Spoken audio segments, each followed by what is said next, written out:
هذه سكين ب20,000 وهذه ب32,000 دينار. بس شنو الفرق؟ شوفوا الفرق انتم بنفسكم. اثنينهن نفس الطول ونفس العرض بالضبط، القبضة نفس الشيء، القرابات نفس الشيء. الفرق الوحيد هو السماكة. مثل ما تشوف هذا أسمك من هذا، هذه سماكته 2.5 ملم وهذه 3.2 ملم.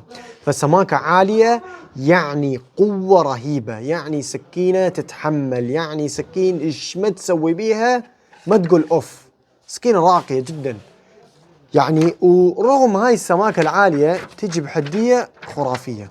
شوفوا الحد، طبعا هذه سماكة عالية، ومثل ما تعرفون السكين كل ما يكون سماكة أعلى عادة يكون الحد مالها أقل، بخلاف مورا، بخلاف سكاكين مورا كنيف.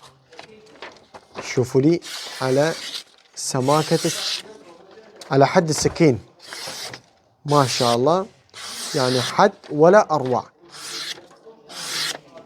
رغم هاي السماكة العالية، سماكة عالية وحدية خرافية، وحتى تقدر تزين بيه شعرك، تزين بيه شعرك بهاي السماكة.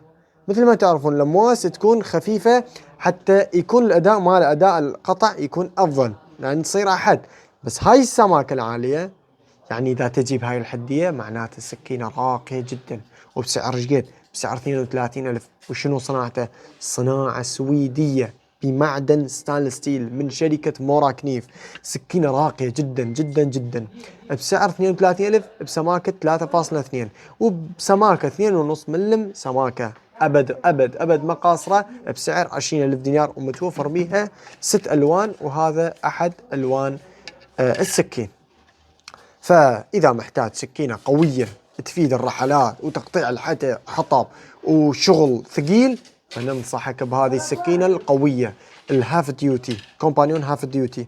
وهذه الكومبانيون الإصدار العادي بسماكة 2.5 ملم. إذا يفي بالغرض أخذ من هذه واخذ اللون اللي يناسب ذوقك.